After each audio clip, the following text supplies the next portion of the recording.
நீங்கள் பார்த்துக் கொண்டிருப்பது உங்கள் விஜய். சந்தோஷம், துக்கம், பயம், கோபம், வெறுப்பு, அன்பு. ஒவ்வொரு நாளும் நாம நிறைய பிரச்சனைகளை சுமந்துட்டு ஓடுறோம். இந்த பிரச்சனைகளுக்கான காரணமும் அதற்கான தீர்வும் சில நேரம் நம்ம கிட்டயும் சில நேரம் சமூகத்துக்கிட்டையும் அமைஞ்சிடுது. அப்படி நம்ம சூழ்ந்திருக்கிற பிரச்சனைகள் தான் என்ன? இத பத்தி எங்க டீம் தமிழ்நாடு முழுக்க ஒரு சர்வே எடுத்தாங்க. அந்த சர்வேல நீங்க எங்ககிட்ட சொன்ன முக்கியமான பிரச்சனைகளை அலசுவதும் தீர்வை நோக்கி ஒரு சின்ன முன்னேற்றத்தை உருவாக்க முயற்சிப்பதும் தான் இந்த நிகழ்ச்சியோட நோக்கம்.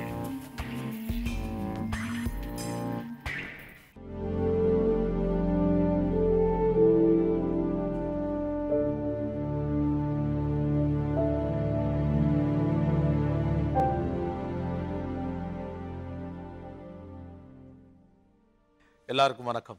இது என் தேசம் என் மக்கள். இந்த ஷூட்டிங் மற்ற வேலைகள் இதெல்லாம் நிறையா இருந்தாலும் இதையெல்லாம் தாண்டி எனக்கு ரொம்ப பிடிச்ச விஷயம் அப்படிங்கிறது பயணம். கடந்த 10 வருஷத்தில் அல்லது ஒரு 15 வருஷத்தில் இந்தியா முழுக்க நிறையா ட்ராவல் பண்ணியிருக்கேன். ஒவ்வொரு ட்ராவலுக்கு பின்னாலேயும் ஏதாவது ஒரு காரணம் இருக்கும். வேலை நிமித்தமாக இருக்கலாம், இல்லை எதையாவது ஒரு தேடி போகிற ஒரு விஷயமா இருக்கலாம். என்னென்னு போய் பார்ப்போமே அப்படின்னு இந்தியாவில் இருக்கக்கூடிய பெரிய சிட்டிஸ், சின்ன சின்ன சிட்டிஸ், இல்லை சின்ன டவுன்ஸ், வில்லேஜஸ், குக்கிராமங்கள்னு நிறைய இடங்களுக்கு ட்ராவல் பண்ணுற ஒரு வாய்ப்பு கிடச்சிருக்கு. அங்கே இருக்கக்கூடிய மனிதர்களுடைய வாழ்க்கை, அவங்க என்ன பண்ணிகிட்ருக்காங்க அப்படின்னு பார்க்குறதும் அவங்க கூட பேசுகிறதும் கூட ஒரு பெரிய அனுபவத்தையும் நம்ம தேசம் குறித்த ஒரு கவனிப்பையும் என்னோடய மக்கள் என்ன பண்ணிக்கிட்டு இருக்காங்க அப்படிங்கிறது குறித்த ஒரு ஐடியாவையும் நம்ம கொடுத்துக்கிட்டே இருக்கு. நீ நானா அப்படிங்கிற ஒரு ஷோ கொடுத்த ஒரு அனுபவம் கூடவே ஒரு நல்ல விஷயத்தையும் சொல்லி கொடுத்துருக்கு. உங்களுக்கு என்னென்ன சொல்லி கொடுத்துருக்கோ அது மாதிரி எனக்கும் நிறைய சொல்லி கொடுத்துருக்கு. ஒரு டெலிவிஷன் ஷோ அப்படிங்கிறத தாண்டி ஜென்யூனாக ஒரு விஷயத்தை நம்ம பார்க்குறப்போ, சின்சியராக ஒரு விஷயத்தை பார்க்குறப்போ பார்வையாளர்களை வந்து பார்ட்டிசிபெண்ட்டாக மாற்ற முடியும், கான்ட்ரிபியூட்டர்ஸாக மாற்ற முடியும் அப்படிங்கிற நம்பிக்கையை அந்த நீயா நானா எனக்குள்ளும் எங்கள் டீமுக்குள்ளும் விதைச்சிருக்கு. எவ்வளவோ என்டர்டெயின்மெண்ட் ஷோஸ் நம்ம எல்லாரும் பார்க்குறோம், நிறைய சேனல்ஸில் பார்க்குறோம், விஜய் டிவிலையும் கூட பார்க்குறோம். பட் இந்த ஷோவை நான் வெறும் ஒரு டெலிவிஷன் ஷோவாக பார்க்கல. ஒவ்வொருத்தருக்கும் எதையாவது இந்த சமூகத்துக்கு செய்யணுங்கிற ஒரு எண்ணம் இருக்கும், அல்லது இந்த பிரச்சனைகள் ஏன் நடந்துகிட்ருக்கு அதை பற்றி ஒரு கேள்வி எழுப்பலாமே அப்படிங்கிற ஒரு யோசனை இருக்கும். அந்த யோசனையை ப்ரொடக்டிவாக கன்வெர்ட் பண்ண முடியுமா அப்படின்னு ட்ரை பண்ணுறதுக்கான ஒரு மூமெண்ட் மாதிரி தான் இந்த ஷோவை நான் பார்க்குறேன். நாங்கள் உங்ககிட்ட கேட்ட, நீங்களே எங்ககிட்ட சொன்ன 10 முக்கியமான பிரச்சனைகளை முதல்ல எடுத்துக்கிட்டு ஒன்றா டிஸ்கஸ் பண்ணுவோம், அதை பற்றி பேசுவோம் அப்படின்னு முடிவுக்கு வந்திருக்கோம். எல்லோரும் ஃபஸ்ட்டு சொன்ன பிரச்சனை அப்படிங்கிறது மெடிக்கலுக்கு ஆகக்கூடிய செலவு. இங்கே உட்காந்துருக்க எல்லாருமே மருத்துவ செலவு செஞ்சவங்க தான். யார் என்ன மருத்துவத்துக்காக எவ்வளோ செலவு செஞ்சீங்க யாராவது சொல்ல முடியுமா? எனக்கு என் அம்மாவுக்கு வந்து பிரெயின் கேன்சர் சொல்லி அது ஆக்சுவலாக ராங் ட்ரீட்மெண்ட், 8 lakhs கிட்ட செலவு பண்ணிட்டோம். அண்ட் எங்கள் அம்மாவும் இப்போ உயிரோடு இல்லை. சாதாரணமாக பல்லு பிடுங்கினதுக்காக 2 ஏக்கர் இடத்த விற்றுருக்கேன் சார். நான் ஆக்சுவலாக இன்ஸ்ட்ருமெண்டேஷன் இன்ஜினியர். ஃபாரினில் ஒரு 2 years இருந்தேன், ஆஃப் ஷோரில் ஒர்க் பண்ணிட்டு இருந்தேன். அப்போ ஒரு 40,000, ஃபாரினில் வரும்போது 2 lakhs இருந்தது. இப்போ என்கிட்ட 0 பேலன்ஸ் ப்ளஸ் 4 lakhs எனக்கு கடன் இருக்குது. ஒன்லி மெடிக்கல் எக்ஸ்பென்ஸ் தான் பண்ணியிருக்கிறேன். நான் எனக்காக இன்ன வரைக்கும் சொத்து கிடையாது, சொந்த வீடு கிடையாதுங்க. கிட்னி டிசீஸ்க்காக நாங்கள் வந்து 1.5 crores வந்து செலவு பண்ணியிருக்கோம். 1.5 crores. எஸ். கடந்த சில வருஷங்களில் மெடிக்கல் இண்டஸ்ட்ரியோட ரெவென்யூ எந்த அளவுக்கு உயர்ந்திருக்கு அப்படிங்கிறத ஒரு சார்ட்டுங்க இருக்குது, நம்ம பார்ப்போம். 2005 வந்து கணக்கெடுத்து பார்த்தோம்னா எவ்வளோ இருக்குது? 2005 1,20,840 கோடி. 5 வருஷத்தில் இந்த குரோத்துங்கிறது அப்படியே மேலே பயங்கரமாக வளர்ந்துருக்கு. ஆனால் இன்னொன்றும் பார்க்க வேண்டியிருக்கு. பொதுவாக இது மாதிரி செலவு அதிகமாகிறப்ப அல்லது ஏதாவது மிஸ்ஃபயர் ஆகிறப்ப நம்ம சொல்லுவோம், ப்ராப்பர் அவேர்னஸ் இருந்துச்சுன்னா இதை சரி பண்ணிடலாம் அப்படின்னு சொல்லுவோம். நம்ம ஒருத்தவங்கள்ட்ட பேச போகிறோம், அநேகமாக அந்த கேள்வி அவங்க பதில் சொல்லுவாங்க நான் நினைக்கிறேன். ரம்யா, வாங்க ரம்யா. ரம்யா வந்து ஒரு ஸ்டாஃப் நர்ஸ், இதே மெடிக்கல் இண்டஸ்ட்ரியை சேர்ந்தவங்க. ஸோ நிச்சயமாக இவங்களுக்கு வந்து மெடிசன்னா என்ன, எந்த நோய்க்கு எது கொடுக்கணும், ப்ளீஸ் என்ன ட்ரீட்மெண்ட் கொடுக்கணும், அதுக்கு என்ன செலவாகும் எல்லாம் தெரியும். உங்கள் வீட்டில் பணம், சொத்து இதெல்லாம் எப்படி கரையை தொடங்குச்சு இந்த ட்ரீட்மெண்ட் ஆரம்பிச்சுன்றது? அப்பாவுக்கே காலி பண்ணியாச்சு. ஏன்னா அப்பா வந்து ஆஸ்மேட்டிக் ப்ளஸ் ஹைப்பர்டென்சிவ். ஸோ அவரோட ஹாஸ்பிட்டலைசேஷனுக்காகவே இருந்த ஒரு பூர்வீக சொத்தையும் விற்று தான் அவரோட உயிரை நாங்கள் காப்பாற்றணும். ரொம்ப வீக்காக ஃபீல் பண்ணுறாங்க அப்படின்னு எங்கள் அம்மா வந்து சொன்னாங்க. மதுரையில் இருக்கிற ஒரு ஃபேமஸ் கிட்னி ஸ்பெஷாலிட்டி ஹாஸ்பிட்டலுக்கு தான் அம்மாவை ஷிஃப்ட் பண்ணோம்.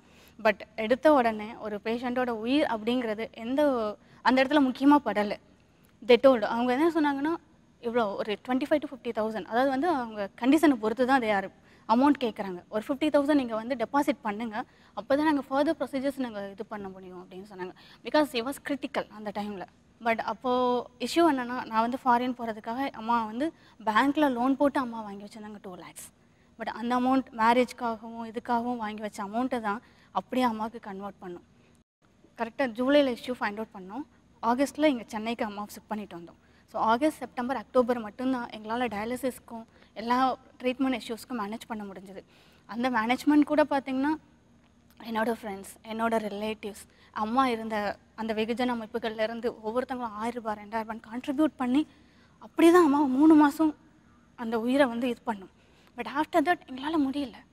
வாட் கேன் வி டூ அப்படின்னு எங்கள் ஒரு சுச்சுவேஷன் வரும்போது, சரி கவர்மெண்ட்டோட மருத்துவ காப்பீட்டு திட்டம் இருக்குது, நாங்கள் ஃபர்தராக மூவ் பண்ணலாம். அம்மாவை திருப்பி நாங்கள் மதுரைக்கு கூட்டிகிட்டு போனோம். ஸோ என்னோட சொந்த ஊர் Virudhunagar. So Virudhunagar to Madurai around 45 minutes travelling. So அந்த மாதிரி கூட்டிகிட்டு போகும்போது டெய்லி எங்களால் வந்து கார் வச்சு எங்களால் கூட்டிகிட்டு போகக்கூட நிலைமை கிடையாது. ஸோ எல்லாமே மேனேஜ் பண்ணணும்.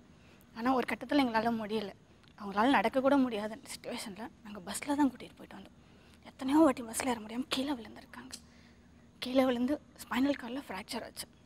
ஃபார் ஈச் டயாலிசிஸ்க்கு they are getting 2,500 rupees. So ஒவ்வொரு வாட்டியும் 2,500 rupees-ஓடு நிற்காது, இன்க்ளூடிங் மெடிசின்ஸ். அது தனி.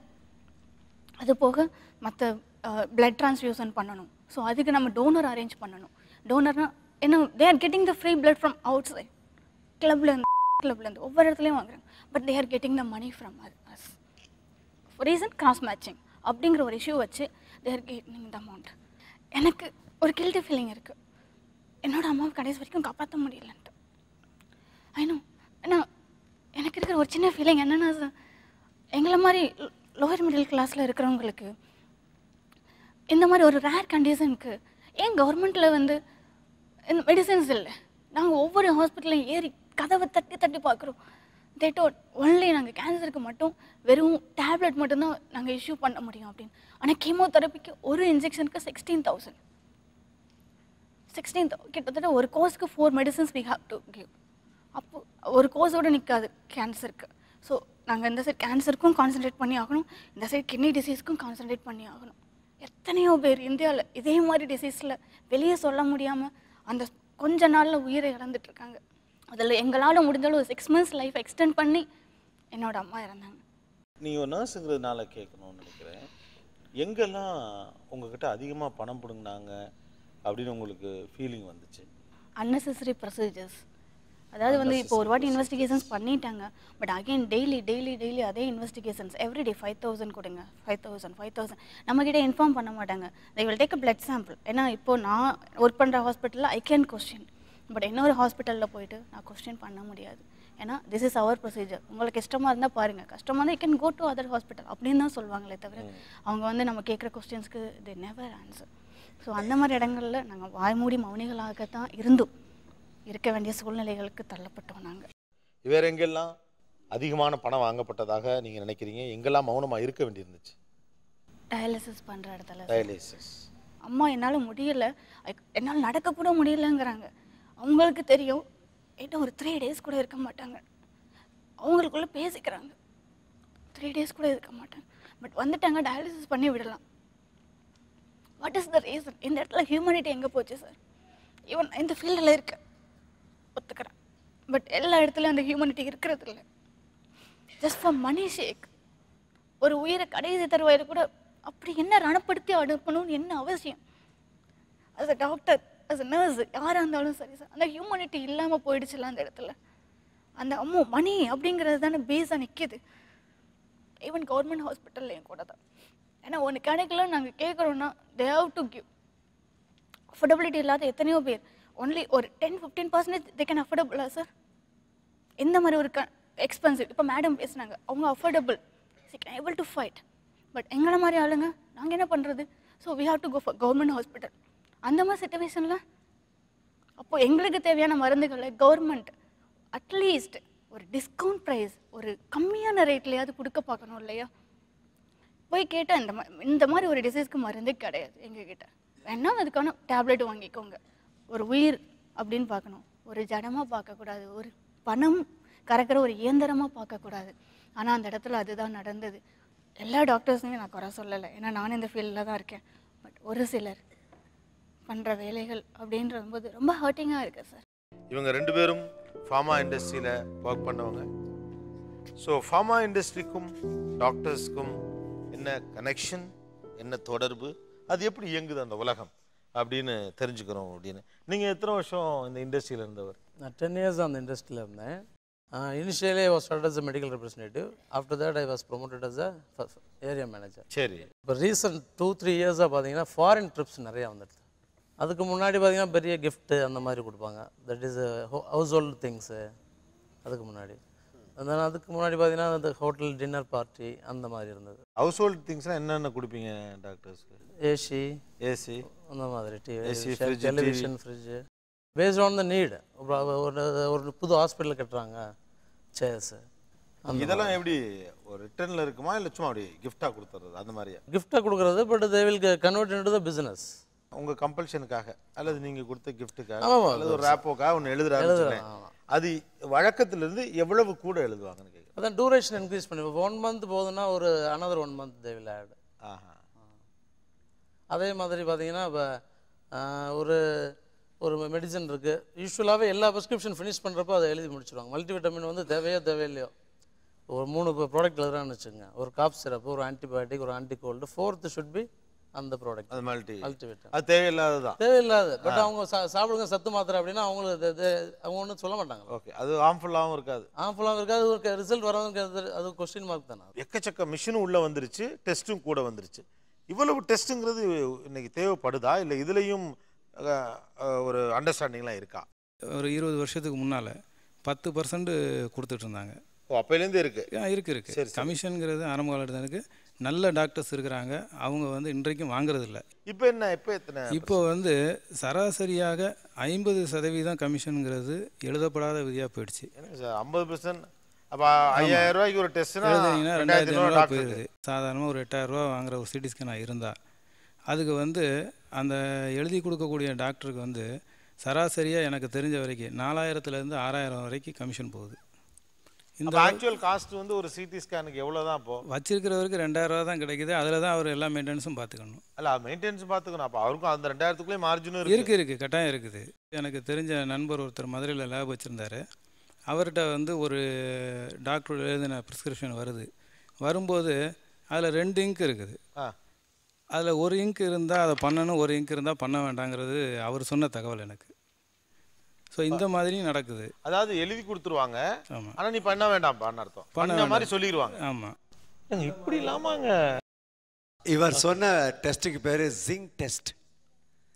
ஜிங்க் டெஸ்ட்னா அந்த பிளட் சாம்பிள் வருதுல்ல, அதை அப்படியே ஜிங்கில் போட்டு கழுவி விட்டுடணும். டெஸ்ட்டே எடுக்க வேண்டாம். அப்படி ஒரு பேரே இருக்கு. டாக்டரை எழுதுவார், ஆனால் எடுக்க வேண்டாம். நேற்று வரைக்கும் 10 ரூபா சதுரடிக்கு விற்ற பூமி எங்கள் ஊரில் இன்றைக்கி 1000 ரூபாய்க்கு போகுது. அப்போ அந்த இடத்த வாங்கித்தான் ஒரு மருத்துவமனை கட்டணும். நான் படித்தப்போ 400 ரூபா ஃபீஸு. இன்றைக்கி என் பையனுக்கு மெடிக்கல் காலேஜ் சேர்த்துனா 40 லட்ச ரூபா எம்பிபிஎஸ்க்கு. அதுவே ஒரு ரேடியாலஜி கொண்டு போய் சேர்த்துனா 2 கோடி ரூபா. என்னுடைய பிள்ளைகள் இதாக வந்தாங்கன்னா அவன் எப்படி கமிஷன் வாங்காமல் இருப்பான்? அது நான் புரிஞ்சுக்கவே முடியல. ஏன்னா இன்றைக்கி கமிஷன் வாங்குறதுங்கிறது அது ஒரு வருவாய்க்கான வழியினிட்ட மாற்றிட்டாங்க. நீங்கள் ஒரு சிடி ஸ்கேன் எழுதுனா 2000 ரூபா, எம்ஆர்ஐ எழுதுனா 5000 ரூபா. அப்படிங்கிறது அவன் இத்தனை பணத்தை கொடுத்து படிச்சுட்டு வர்றேன், நான் இத்தனை பணத்தை கொடுத்து படிச்சுட்டு வந்துட்டு நான் இங்கே உட்காந்து உனக்கு மருந்து எழுதி கொடுத்து 50 ரூபாய்க்கு இது பண்ணி என் கன்சல்டேஷன் 30 ரூபா வாங்கிட்டு நான் என்னைக்கிட்ட சம்பாதிக்கிறதுன்னு அவன் கேட்குறான். என்னுடைய பிள்ளையை கேட்டோம்னா அப்பாவுக்கு பிழைக்க தெரியாதுன்னு சொல்கிறான். அதனால் இப்போது எல்லாத்தையுமே நியாயப்படுத்தக்கூடிய ஒரு சூழலில் வந்துக்கிட்டு இருக்கோம். இதை மாற்றுறதுக்கு நாம் முயற்சி பண்ணணும். எப்படி முயற்சி பண்ணுறது? இப்போ இத்தனை கோயில்கள் இருக்குது. இத்தனை கோயிலுக்கும் நீங்கள் திருப்பதி கோயிலில் பார்த்தீங்கன்னா இத்தனை 100 கோடி 200 கோடி இந்த மாதம் கலெக்ஷனுங்கிறாங்க. அப்போது இந்த பணத்தை நீங்கள் உங்கள் இந்த ஊரில் நான் சம்பாரித்தேன், இந்த ஊரில் நான் பிழப்பு நடத்தினேன், இந்த ஊரில் நான் பிறந்தேன், அப்போ இந்த பணத்தை நான் சமூகத்துக்கு தருவேன் அப்படின்னு இன்னைக்கு கூட 100 பேர் சேர்ந்து செய்ய முடியும், ஹாஸ்பிட்டல்கள் செய்ய முடியும். நாளுக்கு நாள் வெவ்வேறு விதமான லைஃப் ஸ்டைல் மாறிட்டு இருக்கிற இப்படியான ஒரு காலகட்டத்தில் சாதாரண எளிய மனிதர்களுக்கு இந்த மருத்துவம் போய் சேரலைன்னா நம்ம எல்லாம் இவ்வளோ வளர்ந்தும் என்ன யூஸ் இருக்கு?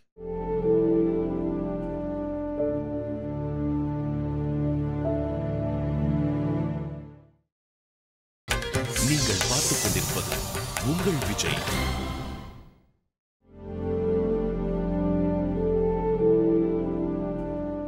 குடிப்பழக்கம் என் தேசம் இப்படி போயிட்டு இருக்கு இந்த குடிப்பழக்கத்துக்குள்ள அப்படிங்கிற கேள்வியிலேருந்து தான் இந்த டிஸ்கஷனையே நம்ம ஸ்டார்ட் பண்ணோம். ரொம்ப அலாமிங்கான சுச்சுவேஷன் அப்படிங்கிறது ஒரு சோஷியல் அக்செப்டன்ஸ் வந்துருச்சு அப்படின்னு எக்ஸ்பர்ட்ஸ் சொல்லக்கூடியதான். சோஷியல் ட்ரிங்கிங் ஒரு மென்மையான குடிப்பழக்கம் ஒன்றும் தவறில்லை அப்படிங்கிறது எல்லா மட்டத்திலையும் ஏற்றுக்கொள்ளப்பட்ட விஷயமா இருக்குது. இன்னொன்று சோஷியல் ட்ரிங்கராக தான் நான் இருக்கேன்னு நினச்சிட்டு இருக்கக்கூடிய பல பேர் அந்த டெட்லைன்கிட்ட வந்துட்டாங்க, அதான் அந்த ரெட் லைனுக்கிட்ட வந்துட்டாங்கிறது தெரியாமலேயே அவங்க குடிச்சிட்டு போயிட்டுருக்காங்கிறது தான் ரொம்ப அச்சமூட்டக்கூடிய விஷயம். இந்த நிகழ்ச்சியை பார்த்துட்டு இருக்க பலரும் கூட அந்த இடத்த தொற்றுக்கலாம். ஆனால் நான் இப்போயே தான் குடிக்கிறேன் நம்ம நினச்சிட்டு இருந்திருக்கலாம். அதெல்லாம் இல்லை, அதை தாண்டி நம்ம போயிட்டுருக்கோங்கிறது தான் நம்ம இந்த இடத்துல பேசிகிட்டு இருக்கக்கூடிய விஷயம். ஃபஸ்ட்டு கொஞ்சம் நல்லா அன்பாக தான் இருந்தாங்க. அது என்னன்னா அந்த குடிப்பழக்கத்தை அவங்களால விட முடியல. நான் ரொம்ப சோஷியல் சார், எல்லாருக்கிட்டையும் பேசுவேன். அவருக்கு நல்லா தெரியும் அதெல்லாம். ஆக்சுவலாக இவங்க குடிக்கிறவங்க மேடம் சொன்ன மாதிரி குடிக்கிறவங்களுக்கு சுய புத்தியே இல்லாமல் போயிடுச்சு. இப்போ யாராவது ஒன்று சொன்னால் அப்படியே நம்பிடுறாங்க. வேலைக்கு போகும்போது பஸ்ஸில் எல்லாரோடையும் பேசிட்டு போவேன், எல்லாம் பண்ணுவேன். அதை யாரோ பார்த்து ஒருத்தர் அவர்கிட்ட நான் ஏதோ தப்பாக நடக்கிற மாதிரி ஒருத்தர் ஏதோ சொல்லியிருக்காங்க. சொன்னதில் அவர் அதை அப்படியே பிடிச்சிக்கிட்டு என்கிட்ட சண்டை போட்டு எல்லாம் பண்ண. நான் எவ்வளவோ ட்ரை பண்ண அவரை புரிய வைக்கிறதுக்கு முடியல.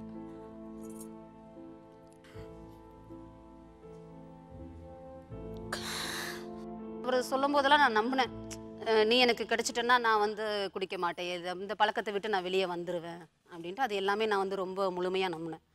எனக்கு மேரேஜ் ஆகி ஒரு 10 டேஸில் அவர் ஃபுல் ட்ரிங்க்கு. 10 நாளில் அவர் குடிச்சிட்டு என்னை அடித்தார். 10வது நாள் என்னோடய லைஃப் முடிஞ்சு போச்சுன்னு நான் ஃபுல் ஸ்டாப் வச்சுட்டேன். 10 நாளில் எனக்கு தெரிஞ்சிருச்சு. 6 வருஷமாக தெரியாத ஒரு உண்மை. 10 நாளில் நான் அவரை வெறுத்துட்டேன்னு கூட சொல்லலாம். ஆனால் எனக்கு சூசைட் பண்ணிக்கவோ இல்லை திருப்பி என்னோடய பேரண்ட்ஸ் கிட்ட போகவோ எனக்கு மனசு இல்லை. அவங்கள எதிர்த்து நின்னோம், வாழ்ந்து காட்டணும், இவங்க எதிர்க்க நம்ம வாழணும். லவ் மேரேஜ் லவ் பண்ணால் அது ஃபெயிலியரில் தான் முடியும் அப்படின்ற இருக்கக்கூடாது அப்படின்ற ஒரு வைராகியம் எனக்குள்ள வாழணும்னு போராடினேன். அப்புறம் அந்த 10 நாளில் அவர் அடிக்க ஆரம்பித்தது தொடர்ந்தது, கண்டினியூஸாக தொடர்ந்துகிட்டே இருந்தது. நானும் எவ்வளோ முயற்சி பண்ணேன் அவரை திருத்துறதுக்கு. ஒரு வருஷமாக நாட்கள் கடந்து தான் போயிட்டு இருந்தது தவிர அவரோட டார்ச்சர் அதிகமாகிட்டு தான் இருந்துச்சு. வீட்டில் ஒரு 8:30க்கு மேலே ஆச்சுனாவே எனக்கு ஆட்டோமேட்டிக்காக அந்த பயம் வர ஆரம்பிச்சிடும். இவர் கடைக்கு போயிருக்காரு, திரும்பி வர்றதுக்குள்ளே பசங்களாம் சாப்பிட வச்சு படுக்க வச்சிடணும்.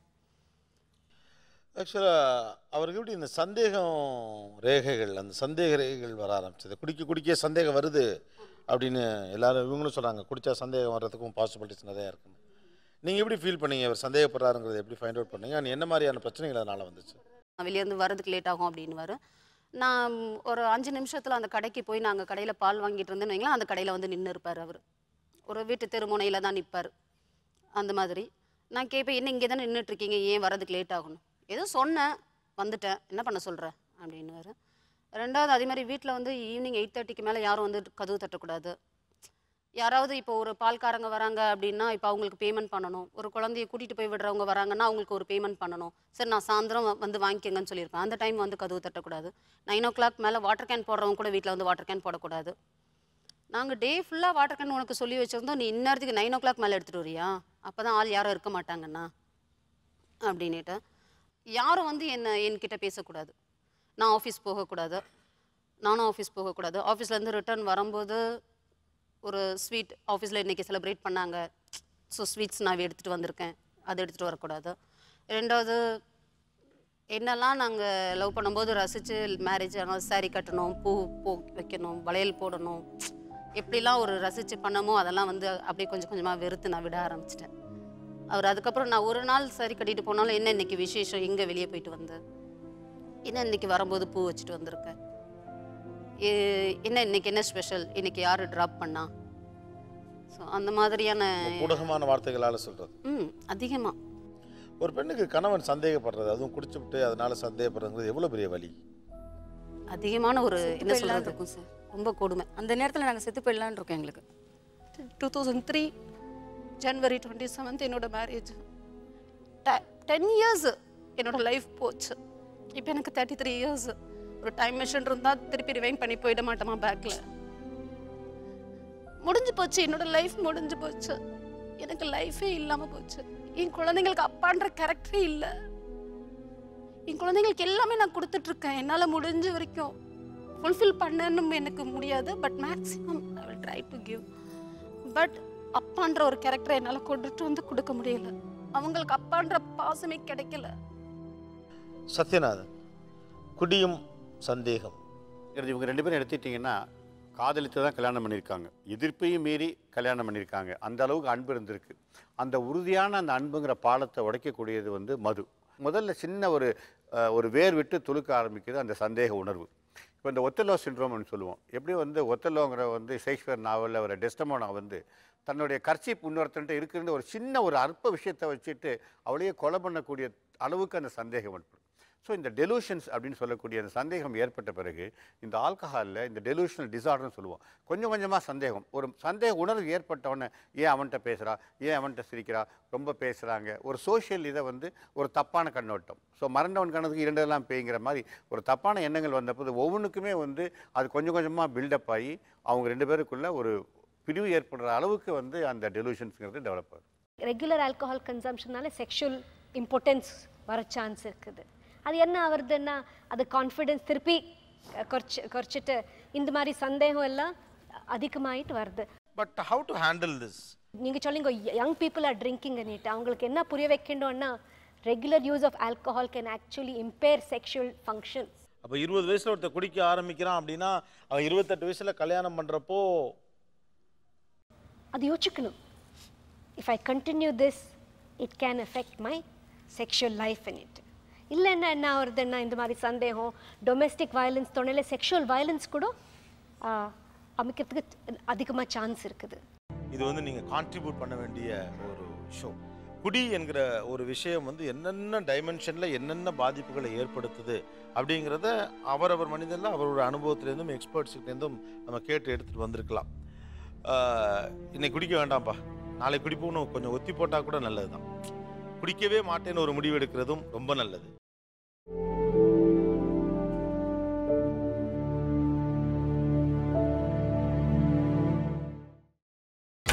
நீங்கள் பார்த்துக் கொண்டிருப்பது உங்கள் விஜய்.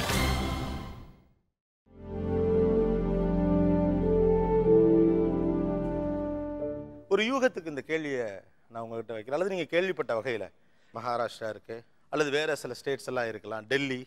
விவாகரத்தானவங்க அப்படிங்கிறவங்க எந்த மாநிலத்தில் அதிகமாக இருப்பாங்க அப்படின்னு நினைக்கிறீங்க இந்தியாவில்? டெல்லி சொல்லலாம். மாடர்ன் லைஃபாக இருக்குது. ரொம்ப மாடர்ன் லைஃப் இருக்கனால அங்கே விவாகரத்தானவர்கள் அதிகமாக இருக்கலாங்கிறீங்க? இருக்கலாம். ஓகே. மும்பை ஒய்? அங்கே பெண்கள் வந்து மோர் இண்டிபெண்ட்டாக இருக்காங்க. அதனால டிபெண்டன்சி கம்மியாக இருக்கிறதுனால they go ahead and decide they can live independently. Mumbai. ஆமாம். ஓகே. வேற? மகாராஷ்டிரா. எல்லாருமே நம்ம கெஸ்ட்டுக்குள்ளே என்ன இருக்குது அப்படின்னா எங்கள் லைஃப் ஸ்டைல்லாம் ரொம்ப மாடர்னாக இருக்கும். அதனால தான் பார்த்தீங்கன்னா பெரும்பாலான நேரம் மும்பை வருது, அப்புறம் டெல்லி வருது. ஒரு சார்ட் இருக்குது, அது உங்களுக்கு நிச்சயமாக ஒரு சின்ன ஷாக் இருக்கலாம். பார்ப்போம். திருமண உறவில் பிரிந்து வாழ்பவர்களின் எண்ணிக்கை கேரளா, கர்நாடகம், தமிழ்நாடு. டாப் 3, அதாவது நீங்கள் சொன்னதில் வரவே இல்லாத 3 ஊர். அதில் ஃபஸ்ட்டு யார் இருக்காங்க பாருங்கள், 8.8% Tamil Nadu. So called conservative state. But what is the reason? Sukumar sir, மேரேஜுக்கு முன்னாலே அவங்க வேலைக்கெல்லாம் போகக்கூடாதுன்னு நீங்கள் சொன்னீங்களோ? ஆமாம், அது சொன்னிருந்தாங்க. நீங்கள் ஒரு டீச்சராக, ஒரு ப்ரொஃபஷனலாக வேலைக்கு ப்ரொஃபஷனல் இல்லை, நான் எம்எஸ்சி பிஎட் படிச்சுட்டு இவர் வந்து என்னென்னா மணல் கயிறு இது எஸ்வி சேகர் மாதிரி பொண்ணு படித்தோளா வேணும் ஆனால் வேலைக்கு போகக்கூடாது. நான் எம்எஸ்சி பிஎட் படிச்சுட்டு கவர்மெண்ட் ஜாப்ல இருந்தவன். இவருக்கு என்னன்னா பொண்டாட்டியோட உணர்வுக்கு 1% கூட மதிப்பு தராதவர். இவரை பொறுத்த வரைக்கும் பொண்டாட்டி ஒரு களிமண் பொம்மை மாதிரி இருக்கணும். அவருக்கு கொஞ்சம் டாமினண்டா கிளிய கூண்டில் அடிச்சுட்டு உனக்கு நான் பால் தந்தான் பழம் தந்த, நீ எனக்கு பாட்டு பாடலை அப்படின்னு சொல்ற மாதிரி இவர் ஓவர் ப்ரொடெக்டிவ் நேச்சர். நானும் தைரியமா சின்ன வயசுலேருந்தே ஒரே நேரத்தில் 10 சிந்திச்சுட்டு ஏதாவது 5 உடனே பண்ணுவேன். துருன்னு இருப்பேன். கல்யாணம் ஆகிட்டும் அதே மாதிரி தான். இவர் என்னன்னா நம்மளை கட்டி போட்டு ஒரு மாதிரி கைதி மாதிரி இவர் ஓவர் ப்ரொடெக்டிவ் என்ன பண்ணுவாரு? ஓவர் ப்ரொடெக்டிவ்னா அங்கே குவைத்தில் இருந்தார். இவர் வெளியில் கூட டொமஸ்டிக் விசாவில் என்னை கூட்டிகிட்டு போனார். ஐயோ வெளியில் போகாத, போலீஸ் பிடிச்சிரும், டொமஸ்டிக் விசாவில் ஃபேமிலிலாம் இருக்கக்கூடாது அப்படிம்பாரு. அப்புறம் 2006 என்ன பண்ணார், நீ பசங்களை கூட்டிகிட்டு நீ ஊருக்கு போயிடுன்னு. நான் உங்களை கூடயே இருந்துட்டேன், திடீர்னு என்னை போய் தனியாக இருக்க சொன்னீங்கன்னா அதெல்லாம் கிடையாது, நீ போகிறது போன்னு சொல்லிட்டு.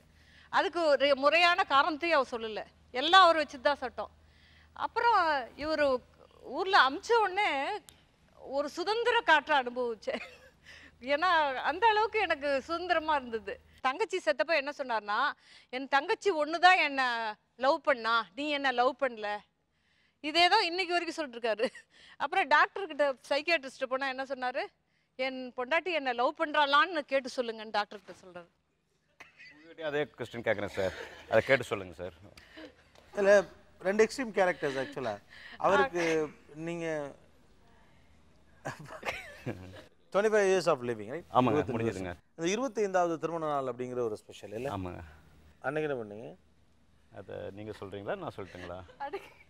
அவர் என்ன பண்ணாருங்களா, 25வது எங்க நம்மளுக்கு 25th நம்ம விமர்சையாக கொண்டாடலாம்னா வேண்டான்ட்டாரு, யாருக்கும் தெரிய வேண்டான்னு. அப்புறம் 24வது வருஷம் அப்போ என்ன பண்ணார், ஹோட்டல்லாம் ரூம் போட்டு எல்லாம் இது பண்ணி டைமண்ட் ரிங் எல்லாம் ப்ரெஸ் பண்ணார். ஸோ இந்த வருஷம் வந்து எங்கே நான் ஸ்கூலில் லீவ் போட்டாங்க, நம்ம 2 பேரும் சேர்ந்து போடலாம்னு சொல்லிட்டு அவர் என்ன சொல்கிறாரு, காலையில் 11 மணிக்கு எனக்கு ஃபோன் பண்ணு, எதுவும் சொல்லலை. அப்புறம் என்னென்ன நான் வந்து ஸ்கூலில் பிஸியில் மறந்துட்டேன். சாயந்தரம் 4 மணிக்கு பண்ணால் வீட்டில் ஆளே இல்லை. என்னன்னு கேட்டால் மெசேஜ் வருது, if you really love me you don't call me அப்படின்னு சொல்லிட்டு பார்த்தா ஊட்டியில் ரூம் போட்டு உட்காந்துருக்காரு. ஊட்டியில் ரூம் போட்டு அடுத்த நாள் காலையில் இன்னைக்கு நல்லா தூங்குனேன்டி. திட்டமிட்டு தான் பண்ணீங்களா அதை? I wanted to be really free. நீங்கள் 2 பேருமே உங்கள் அறிவை வச்சுக்கிட்டு விளையாடுறீங்களோன்னு எனக்கு தோணுது. அவங்க ஒரு வார்த்தை சொல்கிறாங்க, அவரை விட்டுட்டு குவைத்திலேருந்து வந்திருந்தப்ப நான் சுதந்திர பறவையாக ஐ ஃபெல்ட் இட் அப்படின்னு. அவர் கல்யாணம் ஆன அன்னைக்கு தனியாக ரூம் போட்டு நிம்மதியாக தூங்கினேன் அப்படிங்கிறாரு. Okay, R you happy? அது என்னால எக்ஸ்பிரஸ் பண்ண அது ஓப்பனா சொல்ல வரல. ஆனா அவர் ஊர்ல இருக்க வெளியில போனா simple teacher, are you happy? I am happy. Sure? Yeah sure. You happy? Very happy sir. I love him so much but I don't know how to express this. அவர் ஊருக்கு போகும்போது அவர் பத்தி ஒரே இதா இருக்கும், அவர் தட்டில் சாப்பிடலாமா அப்படின்னு இருக்கும். 2 நாள்ல இல்லைன்னா கூட உடனே ஃபோன், என்ன எங்க இருக்கீங்க, எப்படி இருக்கீங்க. பட் அப்புறம் ஆனால் கல்யாண நாள் அன்னைக்கு ரூம் போட்டு சாவகாசமாக படுத்து தூங்கிருக்கீங்க. 2 எக்ஸ்ட்ரீம் கேரக்டர் சுரேஷ் ஒரே வீட்டுக்குள்ளே. ஒருத்தர் இஸ் டாமினன்ட்னு இவங்க சொல்கிறாங்க, நான் சொல்கிறது அவங்க கேட்குறது இல்லைன்னு அவங்க சொல்கிறாங்க. இந்த மாதிரியான சூழ்நிலைகளில் என்ன தான் பண்ணுறது, எப்படி, ஹவு டு ஹேண்டில் திஸ்?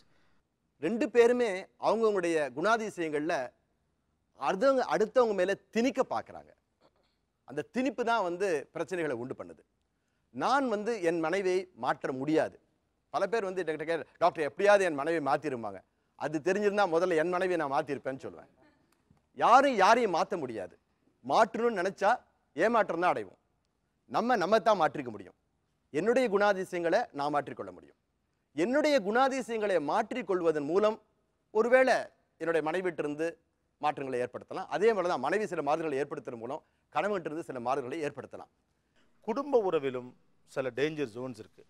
உங்களுக்குள் இதுவெல்லாம் இப்படி இருந்தால் நீங்கள் உங்கள் குடும்ப உறவில் டேஞ்சர் ஜோனில் இருக்கீங்கன்னு பார்த்துட்டு இருக்க எல்லாருக்கும் கூட இது ஒரு முக்கியமான தகவலாக இருக்கும்னு நான் நினைக்கிறேன்.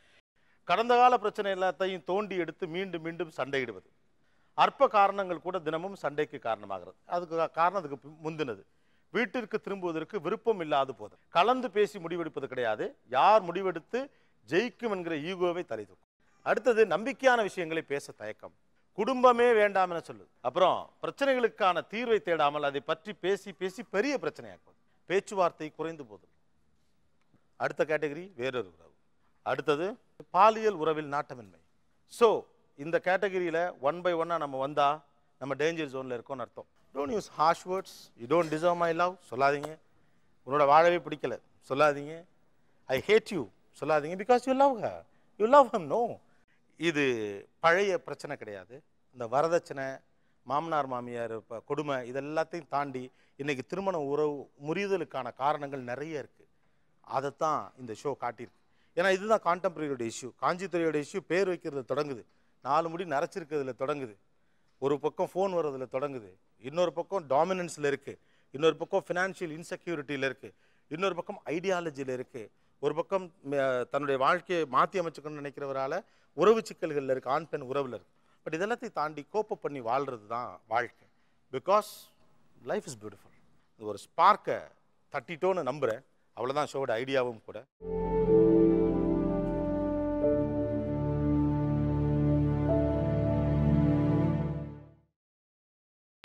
நீங்கள் பார்த்துக் கொண்டிருப்பது உங்கள் விஜய்.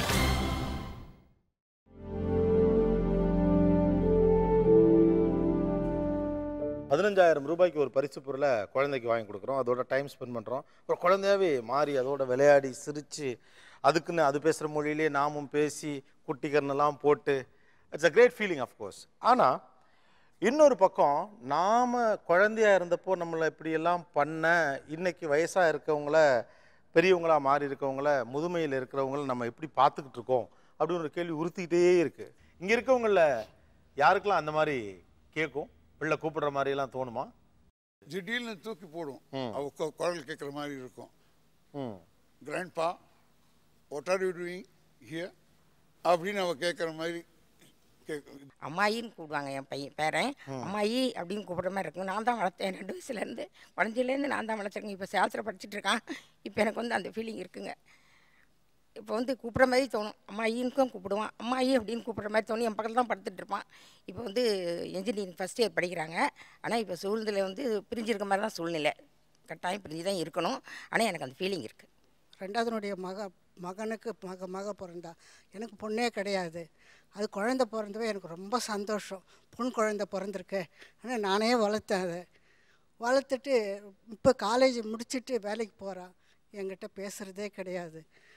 நான் இப்போ விசிராந்தியில் வந்த பிற்பாடு அவன் ஞாபகமாகவே படுப்பேன். ஆயா அப்படின்னு கூப்பிட்ற மாதிரி இருக்கும். எழுந்து துடிச்சு முடிச்சு பார்ப்பேன். சில நேரத்தில் மாமா உட்காரு, ஏதாவது சாப்பிட்றியா அப்படின்னு சொல்லுவேன். பக்கத்தில் உட்கார்ற மாதிரி இருக்கும். கையில் எடுத்து இப்படி கொடுக்குற மாதிரி இருக்கும். ஆள் இருக்க மாட்டாங்க. அந்த மாதிரி நிறைய ஃபீல் பண்ணியிருக்கேன் சார். செல்லாப்பாட்டின்னு கூடயே படுத்துக்கும். அவங்க அப்பா இருக்கிற இடத்துல ஏசி இருக்கும். அது ஏசியை பிடிக்காததுக்கு என் கூட வந்து படுத்துக்கும். கட்டி பிடிச்சி கழுத்தை பிடிச்சி இறுக்கி படுத்துக்கும். என்னம்மா இப்படி இருக்கு, உன்னை விடவே மாட்டேன் அப்படிங்கும். அந்த மாதிரிலாம் கனவு கண்டு ஒரு நைட்டு பூரா உட்காந்து நான் அழுதது உண்டு சார். கனவுல வருமா? அப்படியே இது ஆமாம் சார். பேசுகிற மாதிரியே இருக்குமோ? பேசுகிற மாதிரியே இருக்கும். கட்டி பிடிக்கிற மாதிரி கழுத்து தடை பார்த்தா ஒன்றுமே இருக்காது. அப்படியே எதை எடுத்து ஏதாவது கொடுக்குற மாதிரி கூட இருக்கும். கனவுலையே எங்களை கொள்றாங்க சார் பேர பிள்ளைங்களை விட பிள்ளைங்க அனாதையை விட்டுட்டா கூட பேர பிள்ளைங்களே எங்களை கொள்றாங்க கனவுல வந்து.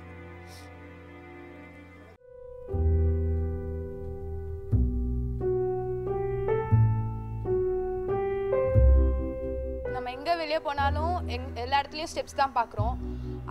இப்போ நம்ம எங்கேயாவது வெளியே போகும்போது அது வழியாக போகிறோன்னா பெரியவங்கலாம் வந்து நமக்கு முன்னாடி போகிறாங்கன்னா நம்ம ஸ்பீடாக போகிறத பார்த்து நமக்காக வழி விடுவாங்க. நான் போனதுக்கப்புறம் அவங்க ஸ்லோவாக ஏறி வருவாங்க. அதை பார்க்கும்போது ஹர்ட்டிங்காக இருக்கும்.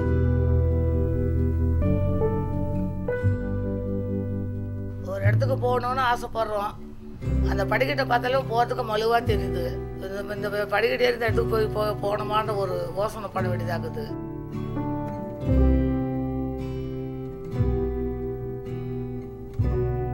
பழைய தலைமைச் செயலகத்தில் 3 மாடி கிடுகிடுன்னு லிஃப்ட்டுக்கு வெயிட் பண்ணாமல் ஓடின ஆள். ஆனால் இன்று என்னால் தானாகவே நடக்க முடியல. இந்த வாக்கர்லால் என்னால் நடக்க முடியாது.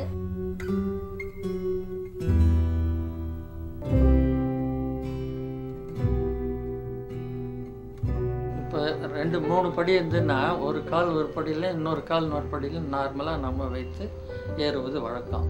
இப்போது ஒரு 6 மாதமாக அதை போல் ஏற முடியாது. ஒரே படியில் 2 காலை வச்சு மறுபடியும் அடுத்த படிக்கு 2 காலையும் அந்த படியில் வச்சு அதுக்கப்புறம் தான் 3rd ஸ்டெப்ஸோ 4th ஸ்டெப்ஸோ போகணும். கபடி மேட்ச் நான் விளையாடினேன், அந்த அளவுக்கு வச்சு பெற்றேன். இன்றைக்கி அந்த அளவுக்கு சின்ன புள்ள ஓடுற அளவுக்கு நான் ஓட முடியல. அதான் வயசு போயிடுச்சு, நம்ம என்ன பண்ண முடியும்? 50 வயசுக்கு மேலே தேய்மானம் வரும். அப்புறம் முட்டி அதாவது எலும்புக்கு எலும்பு தேயும் போது ஒரு வலி எப்படி வரணும்னாக்கா, ஒரு எலும்பு உடைஞ்சதுன்னா எவ்வளோ வலி இருக்குமோ அந்த மாதிரி வலி வரும்.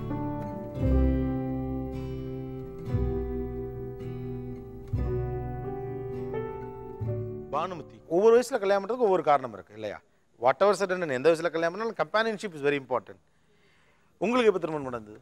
லாஸ்ட் இயர் தான் நடந்தது. Last year என்னுடைய ஏஜ் அப்போ 65, இப்போ 66 நடக்கிறது. 65 வயசில் கல்யாணம் பண்ணி? 65 வயசில் கல்யாணம் பண்ணேன். ஆனால் நான் அது முன்னாடி எனக்கு கல்யாணமே ஆகலை. என் வயசு 76, 76. எனக்கு 75 வயசு வரலும் 74 வயசு வரலும் என் ஒய்ஃப் இருந்தா. 50 வருஷம் அவளோட நான் கொடுத்து நடத்திருக்கேன். 4 பசங்க, 4 பசங்களும் ரொம்ப நல்ல பொசிஷனில் இருக்காங்க. பொதுவாக நம்ம சொசைட்டியை பொறுத்த வரைக்கும் ஒரு 60 வயசுக்கு மேலே 70 வயசுக்கு மேலே வாழ்க்கையில் பற்றுட்டு இருக்கணும். ஏன்னா நம்ம ஊரில் அப்படி தான் சொல்லுவாங்க, காசிக்கு போகிறது, ராமேஸ்வரத்துக்கு போகிறது அப்படின்லாம் சொல்லுவாங்க. பட் அந்த 70 வயசுக்கு மேலே எனக்கு ஒரு கம்பெனியன் வேணும் அப்படிங்கிறத நீங்கள் எப்படி நியாயப்படுத்துவீங்க? 75 வயசுக்கு மேலே அவள் போன அப்புறம் ஐ ஃபெல்ட் அலோன். இப்போது I can keep company with my son, I can play with my grandchildren. Temporary. அவங்க கத்தால் வருவாங்க, சாயங்காலம் போவாங்க, இல்லை வாரத்துக்கு ஒரு தடவை வருவாங்க போவாங்க. ஒரு விதத்தில் அவங்க இந்த வயசுக்கு மேலே நீ போய் கல்யாணம் பண்ணிக்கிறியா, உனக்கு என்ன வந்தது உனக்குன்னு சொல்லி கேட்பாங்க. கேட்டதுக்கு நான் பதில் சொல்லிட்டேன், என் இஷ்டம் இதுன்னுட்டு. என்னுடைய உடம்புக்கும் என்னுடைய தனிமைக்கும் ஒரு கம்பெனி தேவை. அந்த company she fits the bill. So I married. இதில் வந்து எனக்கு எங்கள் வீட்லேயும் கொஞ்சம் அகென்ஸ்ட் பண்ணாங்க. ஏன்னா 4 பசங்க இருக்கிற இடத்துல நீ போகிற, ஆனால் பின்னாடி உனக்கு நீ தனிமையிலேயே இத்தனை வருஷமாக வாழ்ந்தவோ, இன்னுமே அதில் சில கஷ்ட நஷ்டம் வந்தால் அதை உன்னால் தாங்கிக்கக்கூடிய சக்தி ஒன்றுட்ட இருக்கான்றதை பார்த்துக்கோன்னாங்க. எனக்கு வந்து சிஸ்டர்ஸ் எல்லாம் விட இப்போ இவங்களுடைய சன்னெல்லாம் என்னை வந்து நல்லாவே பார்க்குறாங்க. இவரும் கூப்பிட்ருக்காரு, எல்லாரையும் கூப்பிட்றாரு. அவங்க ஃபேமிலியில், இவருடைய ஃபேமிலியில் எல்லோரும் வந்தாங்க, மேரேஜுக்கு வந்தாங்க, வீட்டுக்கு கிரகப்பிரவேசத்துக்கு வந்தாங்க. என் ஃபேமிலியிலேருந்து என்னுடைய கடைசி தங்க ஒத்தி தான் வந்தா. 65 இயர்ஸில் நான் வந்து ஹோமுக்கு போகிறேன், எனக்கு ஒரு கார்டியன் சைன் மட்டும் கொண்டு வந்து கொடுங்கன்னாங்க. கார்டியன் எனக்கு யாரும் போடலை சார். ஏன்னா கடைசி காட்டில் இவ வந்து நம்ம காலை சுத்த போகிறா, இவ வச்சுருக்க விதத்தில் இவளுக்கு வைத்தியம் பார்க்கறதுக்கு தான் சரியாக இருக்கும், இவளை யாரும் வந்து அப்படின்னுட்டு என்னை எல்லோரும் என் கூட பிறந்தவங்க உதறினாங்க சார். என்னுடைய கடைசி தங்க ஒத்தி தான் எனக்கு கொஞ்சம் சப்போர்ட்டாக இருந்தா. இன்னைக்கு எவ்வளோ ஹாப்பியாக இருக்கீங்க? இன்னைக்கு சந்தோஷமாக இருக்கு. இன்னைக்கு இவங்க வீட்டில் போனால் எனக்கு ராஜ மரியாதை. ஆக்சுவலாக உங்கள் 2 பேரையும் நாங்கள் ரொம்பவும் பாராட்டணும்னு தான் நினைக்கிறோம். எல்லாரும் ஒரு கைத்தட்டு. ஏன்னா ஒரு ஹோமில் போய் ரைட்டா உங்களை சேர்க்கறதுக்கு ஒரு கையெழுத்து கூட போடாத இந்த சமுதாயத்தை பற்றி நீங்கள் கவலைப்பட வேண்டியதில்லை. ஹானஸ்ட்லி அந்த சமுதாயம் தானே உங்களை தப்பாக சொல்லிடுமான்னு கவலைப்படுறீங்க. அதுக்கு கூட வராத அந்த சமூகத்துக்காக நீங்கள் கவலைப்பட வேண்டியதில்லை. 1. 2வது, ஐ நீட் அ கம்பானியன்ஷிப்னு சொல்கிறதுக்கு 70 வயசுலையும் 75 வயசுலையும் ஒரு பெரிய துணிச்சல் வேணும். அதை சபையில் சொல்கிறதுக்கு இன்னமும் கூட துணிச்சல் வேணும். அ brave man with you, don't worry, it's a good company. ஒரு ஹோமுக்கு வர்றப்போ அவங்க வந்து நிறைய இழக்கிறது வந்து அவங்களுடைய அந்த வாழ்க்கை முறை அல்லது வந்து அந்த கிராமத்து வாழ்க்கை, அதை அவங்க இழந்துடக்கூடாது. அதனால தான் அது ஒரு கிராமத்தில் இருக்கிறது மாதிரி ஒரு ஃபீல் அவங்களுக்கு வரணும், ஒரு எண்ணம் வரணும். அப்படிங்கிறதுனால அங்கே உள்ள அந்த ரூம்ஸ், அவங்க தங்குற இடம்லாம் பார்த்திங்கன்னா கூட ஒரு கிராமத்து வீடு மாதிரியே இருக்கும். வெளியில் பார்த்தீங்கன்னா ஒரு திண்ணை மாதிரி இருக்கும், அந்த பழைய காலத்தில் அந்த திண்ணையில் உட்காந்துருக்கிற மாதிரி. அங்கே வந்து ஒரு குளம் இருக்கும், அப்புறம் விவசாயம் பண்ணுறதுக்கு இடம் இருக்கும், அது மாதிரி மாடுகள் இருக்கும். அது மாதிரி ஒரு கிராமத்து அமைப்பு முறையில் அதை வந்து நாங்கள் வந்து உருவாக்கணும். இதையே வந்து ஒரு மாடல் ஓல்டேஜ் ஹோம் அப்படிங்கிற மாதிரி நிறைய இடங்கள் ஈவன் கவர்மெண்ட்லேருந்துலாம் கூட செக்ரட்டரி சோஷியல் வெல்ஃபேர்லாம் கூட விசிட் பண்ணி this is one of the best models அப்படின்னு அக்செப்ட் பண்ணிக்கிட்டாங்க. எங்கள்கிட்டருந்து மாடல்ஸ் எல்லாம் வாங்கினாங்க. கார்ப்பரேட்ஸ் அல்லது நம்முடைய அரசுகள், என்ஜிஓக்கள், தனி மனிதர்கள், ஏதாவது செய்ய நினைக்கக்கூடிய யங்ஸ்டர்ஸ், இவங்க எல்லாருக்குமே இது ஒரு எக்ஸாம்பிளை செட் பண்ணி தந்திருக்கு அப்படின்னு நினைக்கிறோம்.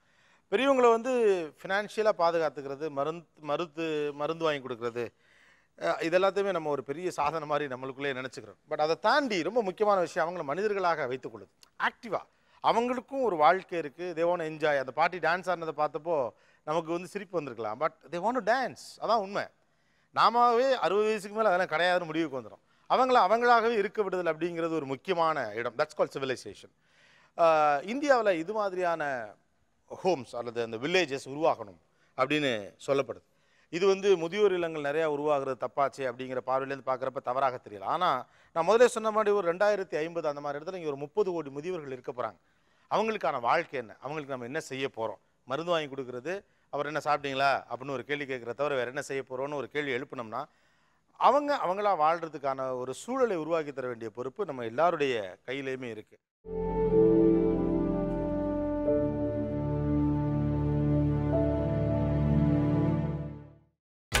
நீங்கள் பார்த்துக் கொண்டிருப்பது உங்கள் விஜய்.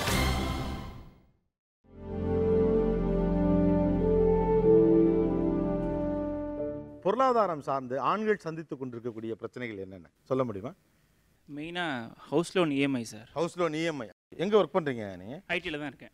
அப்போது ஒரு சேலரி ஒரு 50 இருக்குது. 50 இருக்குது. நான் அதனால் என்ன பண்ணேன், சரி ஒரு 20 ரூபாய்க்கு வாங்குவோம். So I got EMI of 18,000. சரி ஓகே கட்டிடலாம் நம்ம 7 ரூபா. ஏன்னா அப்போ பேச்சுலராக இருந்தேன்.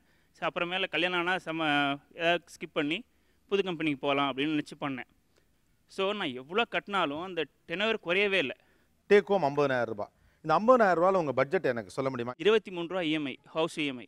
2000 ரூபா வந்து வாஷிங் மிஷின். டிவி வாங்கினதுக்கு 3000 ரூபா டிவி. மளிகை சாமான் 3000 ரூபா ஆகிடும். அதுக்கப்புறம் வந்து எனக்கு வந்து இந்த கிட்னியில் ஸ்டோன்லாம் வந்தது. அப்போல்லாம் ஆமாம் டக்குன்னு போனோம்னா ஒரு ஸ்கேனும் வாங்க 3000 ரூபா டப்புன்னு போயிடும். எலக்ட்ரிசிட்டி நெடியில் 2000 வரும். அது போக பெட்ரோல். நான் இங்கேருந்து திருவேற்காடு டு வேளச்சேரி ஆஃபீஸ் போனோம். அது எப்படியும் 2000 3000 ரூபா ஆகிடும். அப்புறம் நம்ம எங்கேயாவது கொஞ்சம் வெளில சாப்பிட்டோம் அப்படின்னா அது ஒரு தனி கர்ச்சா, அது போயிடும். அது எவ்வளோ ஒரு ஆவரேஜா? ஏன்னா வீக்கெண்ட் எப்படி அவுட்டிங் வெளிலலாம் போவீங்க, ஒய்ஃபை கூட்டு போகணும்? இல்லை அது இப்போ போகிறது இல்லை. ஓகே. அந்த எக்ஸ்பென்சஸ் எவ்வளோ வருது? அது போனால் ஒரு 2000 ரூபா வரும். ஓகே. மிஸ்செலேனியஸ் எக்ஸ்பென்சஸ், ஒரு பொருள் வாங்குறது, ஷாப்பிங், நண்பர்களுக்கு திருமணத்துக்கு ட்ரெஸ் வாங்குறோம், இல்லை கல்யாணத்துக்கு போகிறோம். கல்யாணம் மினிமம் வந்து எங்கள் அம்மா சொல்லுவாங்க, நீங்கள் ஐடின்னு சொல்லிட்டு இருக்கோண்டா, நீ போய் 100 ரூபா வச்சுட்டு வந்துடாத. ஓகே. அதுக்கு ஆவரேஜாக மந்த்லி எவ்வளோ ஆகுது? அது எப்படியும் 2000 வந்துடும். அப்புறம் ஊருக்கு போகிற செலவு. என் ஒய்ஃப் வந்து ஆக்சுவலாக ஹைதராபாடு. சரி. அப்போ எப்படியும் போனோம் ட்ரெயின் சார்ஜ் 2 பேருக்கும் போட்டாகணும், 2 and fro. ஓகே. அதுக்கு போய் அங்கே ஏதாவது வாங்கிட்டு போனோம் அப்படி இப்படின்னு ஏதாவது இருந்தாலும் அது 2-3 ரூபா உடனே போயிடும். ஸோ அந்த 5 ரூபாவில் கரெக்டாக நிற்கும். ஏதாவது நான் கொஞ்சம் அகலக்கால் வச்சேன் அப்படின்னா போச்சு, 50 ரூபா காலி. யோசிச்சுட்டே இருப்பேன், அண்டவா எதுவும் வந்துடக்கூடாது பெரிய செலவு அப்படின்னு நினச்சிட்டே இருப்பேன். ஏன்னா கொடுத்தேன்னா எல்லாம் பிடிசி, எல்லாம் பவுன்ஸ் ஆகும், அவ்வளோதான் நான் தொலைஞ்சேன். முடிஞ்சது. இஎம்ஐங்கிறது முதல்ல சரியா? இஎம்ஐயை பொறுத்த வரைக்கும் எந்த பொருளை வாங்குகிறோங்கிறது முக்கியம். ஒரு சொத்தை வாங்குவதற்கு கடன் வாங்குவது நிச்சயமாக தப்பில்லை. வீடு வாங்குவதற்கு கடன் வாங்குகிறோம் என்றால் தப்பில்லை, ஏன்னா அதனுடைய வேல்யூ ரைஸ் ஆகிட்டு இருக்கு. அதே ஒரு வாகனம் வாங்குவதற்கு கடன் வாங்குறது அல்லது ஒரு டெக்னாலஜிக்காக செல்ஃபோன் வாங்குறதுக்காக கடன் வாங்குறது, இஎம்ஐக்கு போகிறோங்கிறது ஒரு சரியான அணுகுமுறையாக இருக்காது. செல்ஃபோனை வாங்கினோன்னு அதனுடைய விலை பாதியாயிருது, அதனுடைய மதிப்பு உயர்வதில்லை. ஸோ 15 to 20% இஎம்ஐக்காக ஒதுக்கலாம். அப்பா அம்மா வந்து நான் 5வது படிக்கும்போது 2 பேரும் தவறிட்டாங்க. அதுக்கப்புறம் +1 +2 எனக்கு என்ன பண்ணுறதுனே தெரியல. படிக்கலாமா இல்லை வேலைக்கு போயிடலாமா? இப்போ ரீசெண்டாக ஒரு ஸ்கீம் எடுத்துருவாங்க. அதாவது வந்து ஃபேமிலியில் ஃபஸ்ட் கிராஜுவேட் படிக்கிறவங்களுக்கு கவர்மெண்ட் ஒரு ஸ்கீம் கொண்டு வந்துச்சு. அது வந்து 50%ல் 25% நம்ம பே பண்ணோம், 25% அவங்க பே பண்ணுவாங்க. சரி ஓகே, அதை நம்பி நான் அப்ளை பண்ணேன். அந்த ஃபஸ்ட் கிராஜுவேட்டுக்கு நான் எவ்வளோ கஷ்டப்படேன் தெரியுமா சார்? போயிட்டு ஊரில் இருக்கக்கூடிய விஏஓ இந்த ஆனால் பட் ஒன்று மட்டும் சொல்கிறேன் சார், லஞ்சம்ன்றது எங்கேயுமே இருக்குது. என்ன போல் சுச்சுவேஷன், பெண் அதிகாரியும் லஞ்சம் வாங்குறாங்க சார், 50 ரூபா. அதெல்லாம் மறக்க முடியாது. நான் அங்கேயே பிரச்சனை பண்ணி தான் என்னுடைய இது அங்கேயே முடியுது. எனக்கு எங்கேயும் பிரச்சனை பண்ணாமல் அதை சால்வ் பண்ணிட்டு போகணுன்ற ஒரு ரீசனால் அந்த இதை முடிச்சுட்டு வந்தேன். நான் அந்த ஃபஸ்ட் கிராஜுவேட் வாங்கிட்டு வந்தேன். எனக்கு காலேஜில் வந்து நான் ஜாயின் பண்ணும்போது உங்கள் பாட்டம் பேரெல்லாம் இல்லை சார், இது பாட்டி அவங்க நேமெல்லாம் இல்லை, அந்த நேமெல்லாம் வேணும் சார். எனக்கு தெரியாது சார். அவங்க விஓவை பார்த்தாங்க, தாசில்தார் பார்த்தாங்க, நெக்ஸ்ட் காரைக்குடியில் கவுன்சிலிங் அட்டன் பண்ணுறவங்களும் பார்த்தாங்க. காரைக்குடியில் கவுன்சிலிங் அட்டன் அவங்களாம் பார்த்துட்டு ஓகேப்பா நீ போனதே கொடுத்துருவாங்க, நீ பே பண்ண ஒரு 1 month அதுக்குள்ளே கொடுத்துருவாங்க. சரி ஓகே, நானும் காலேஜில் போய் பே பண்ணேன். இதை நம்பி நான் வெளியில் வாங்கிட்டேன். சரி இமிடியேட்டாக கிடைக்காது, அது தெரியும். இமிடியேட்டாக நான் கொஞ்சம் கடன் வெளியில் வாங்கினேன்.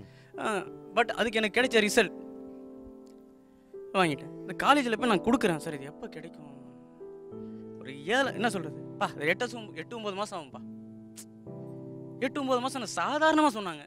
எனக்கு அந்த நேரத்தில் என்னடா அது இவ்வளோ சாதாரணமாக சொல்கிறாங்க, இவங்க கமிட்மெண்ட்டை நம்பி தானே நம்ம வெளியே வாங்கியிருக்கோம், 1 monthல் கொடுத்துட்றோம் நம்பிக்கை. யாருன்னே தெரியாத ஒருத்தர்கிட்ட தான் நான் சொல்லி வாங்கிட்டேன் நான். பட் இவங்க அசால்ட்டாக 8-9 month ஆகணும்போது எனக்கு என்ன சொல்கிறது, காலேஜ் ஜாயின் பண்ணேன். ஒரு 2-3 நாள் தான் மைண்ட் ஃபுல்லாக டூயல் மைண்டாக இருக்குது. என்னடா இது ஒரே இதுவாக இருந்துச்சு, என்ன பண்ணுறதுன்னு தெரியாமல் அப்படியே யோசிச்சுட்டே இருந்தேன். யாரை நம்பி வந்த பிரோஜனமே இல்லாமல் இருக்கேன்ட்டு வேறு வழி தெரியாமல் டிஸ்கண்டினியூ படிப்பு நடத்திட்டீங்களா? டிஸ்கண்டினியூ. எந்த ஒரு காலேஜ்லையுமே கட்டிட்டா திரும்ப ரீஃபண்ட் பண்ண மாட்டாங்க, அது என்ன சுச்சுவேஷனாக இருந்தாலும். ஸோ எவ்வளோ கட்டினீங்க? நான் கிட்ட 46,000 கிட்டத்தட்ட கட்டினேன். நான் சேவிங்ஸ் பண்ணி வச்சுருந்தது இதெல்லாம் 10 தடவை போயிட்டு வந்துட்டேன் சார். போகிறேன், அந்த ஒரு நாள் சேர்மேனு என்ன பண்ணார், என்னப்பா சார் இந்த மாதிரி அப்போ ஒரு இதுவே இல்லாமல் தான் பார்த்தாரு என்ன. அவர் சொன்ன என்னப்பா டெய்லி வந்துட்டுருக்கேன் ஒரு வேர்டு சொன்னார் அவர், பா அந்த பையனை அங்கே கேட்லேயே பிடிங்கப்பா அவனை உள்ளே சேர்க்காதீங்க. அந்த நேரத்தில் வந்து எனக்கு எப்படி இருந்துச்சுன்னா அங்கேருந்து சிஸ்டத்தெல்லாம் உடைச்சிடலாமா அப்படியே தீவிரமாக அந்த மாதிரி போயிடுச்சு எனக்கு மைண்டு. அதோட அவ்வளோதான், உங்கள் பணமே தேவையில்லையா போயா, உங்கள் படிப்பும் தேவையில்ல பணமும் தேவையில்லைன்ட்டு அன்றைக்கி விட்டு வந்தவன் தான். திரும்ப அந்த காலேஜ் பக்கமாக நான் போகிறதும் இல்லை, ஆனால் திரும்ப கூப்பிட்டும் கொடுத்தாலும் நான் இப்போ ஒரு கம்பெனியில் வந்து ப்ரைவேட் கம்பெனி டெக்னீஷியனாக இருக்கேன். எவ்வளோ சம்பாதிக்கிறீங்க இப்போ? 9,000 கிட்ட வாங்குறேன் சார். திரும்ப இன்ஜினியரிங் படிக்கணும்னு ஆசை இருக்கா? இருக்குது, பட் அதுக்கு என்ன ஐடியா இப்போ தான் நான் அது சொல்யூஷன் கிடைச்சிருக்கேன் எனக்கு. அண்ணா யூனிவர்சிட்டியில் ஈவினிங் காலேஜ் தான் பெஸ்ட். பட் ஆனால் நீங்களாம் ஈஸியாக இன்ஜினியரிங் படிச்சிருவீங்க. கண்டிப்பாக சார், நான் படிப்பேன். நான் எனக்கு ஏன்னா இந்த தைரியம் உங்களை தானாக ஒரு இடத்துக்கு கொண்டு வரும் automatically.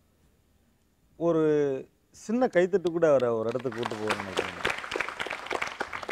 Because it's not that easy. இன்றைக்கி ஆளம்ப ஆயுதம் இருந்தாலே காலேஜில் சீட்டு கிடைக்கிறதே கஷ்டம். சிங்கிள் மேன், நான் சிங்கிள் ஆர்மி. எப்போதும் ஒன்று மட்டும் நினச்சிங்க, உங்கள் மாதிரி ஆட்களுக்கு ஒரு விஷயம் இருக்கும், ஜெயிச்சா இந்த உலகம் கொண்டாடும். ஜெயித்த பிறகு ஓகே, ஜெயித்த பிறகு எல்லோரும் கொண்டாட போகிறாங்க, அவ்வளோதான். Venkatesan B, nice, good one. பொருளாதாரம் என்ன பிரச்சனை அப்படின்னு கேட்க போகல ஒரு பெரிய பெரிய கதையாக வருது, இதெல்லாம் நம்ம ஏன் கேட்குறோம் அப்படின்னு சில நேரம் தோணியிருந்துருக்கலாம். அந்த பையன் ஏதோ அவன் படித்த கதையெல்லாம் சொல்கிறான், இந்த பையன் ஏதோ பிரச்சனையில் சொல்கிறான். பட் எல்லாத்துக்கும் பின்னாலேயும் பொருளாதாரம் இருக்குது, அதான் ப்ராப்ளம். ஒரு கம்பெனி வச்சுருக்குங்க. இப்போ வந்து காலையில் 8 மணிலேருந்து நைட்டு 10 மணி வரைக்கும் உழைச்சா தான் ஒரு 600 ரூபாய் 700 ரூபா சம்பாதிக்க முடியும். அந்த மாதிரி 600 ரூபாய் 700 ரூபா சம்பாரிச்சிட்டு இருந்த காலகட்டத்தில் இந்த ஒரு தொடர்ந்து ஒரு 3 வருடமாக 3 மணி நேரம் கரண்ட் இருந்தது. 3 மணி நேரம் கரண்ட் கட் ஆகிட்டு இருந்தது. இப்போது 6 மணி நேரம் ஆச்சு. இப்போ 14 மணி நேரம் 15 மணி நேரம் கரண்ட் போய் என்னுடைய குடும்பம் வந்து இன்றைக்கி நடுத்தெருவில் வர சூழ்நிலைக்கு வந்துட்டுருக்குது. 2 லேத்து வச்சுருக்குங்க. எங்கிட்ட 3 பேர் வேலை செஞ்சாங்க. தீபாவளின்னு ஒன்று வந்தது, அன்னைக்கு நான் கோமாளியானு. அவன் வீட்டில் இருக்க 2 குழந்தைகளுக்கு துணிமணி எடுக்கிறதுக்கு கூடி போனஸ்ன்னு ஒன்று கொடுக்கறதுக்கு கூடி என்னால் முடியல. இப்போ ஏங்க நீங்கள் நான் உங்கள்கிட்டயே வேலை செய்கிறேன்னு எனக்கு ஒரு 1000-2000 துணி எடுக்கிறதுக்கு கொடுக்கலாமா அப்படின்னு சொல்லி அவர் கேட்கும்போது எனக்கு ரொம்ப கஷ்டமாக போச்சு. அப்படி இருந்தும் எங்கள் கம்பெனியில் பார்த்திங்கன்னா பிசுறு இந்த மாதிரியெல்லாம் உழுகும். அதனால் அந்த இதை வச்சு ஒரு பிசுறு கடையில் ஒரு 5000 ரூபா அட்வான்ஸ் கொடுங்கன்னு சொல்லி அந்த பணத்தை வாங்கி அந்த வேலை செய்கிறவங்களுக்கு 2000-3000 கொடுத்துட்டு வீட்டுக்கு வந்து தீபாவளி அன்னைக்கும் நாங்கள் கறிக்கடை போட்டு எல்லாரும் வீட்லேயும் துணிமணி போட்டு சந்தோஷமாக இருந்தேன். நானும் என் மனைவியும் தீபாவளி அன்னைக்காலும் கறிக்கடையில் நின்று கோழி வெட்டிட்டு வந்தோம். நான் மட்டும் இல்லை, கோயம்புத்தூரில் இருக்கிற ஆயிரக்கணக்கான தொழிலாளர்கள் இன்றைக்கெல்லாம் ஒரு சாப்பை சாத்திட்டு ஒவ்வொருத்தரும் காலையில் 10 மணிக்கு பெயிண்ட் டப்பாவை எடுத்துட்டு 300 ரூபாய் 250 ரூபாய்க்கு வேலைக்கு போயிட்டுருக்கேன். இன்றைக்கி ஒரு 2 மாதமாக இந்த வேலை வேண்டான்னு சொல்லி போட்டு ஒரு மம்முட்டியாலாக போயிட்டு இப்போ 450 ரூபா டெய்லி சம்பாரிச்சிட்ருக்குங்க. ஸோ ஒரு கம்பெனி முதலாளியாக இருந்தவர் ஜாப் ஒர்க் எடுத்து செஞ்சுட்டு இருந்தவர் தினக்கூலியாக மாறி தினக்கூலியாக தான் போயிட்டுருக்கு.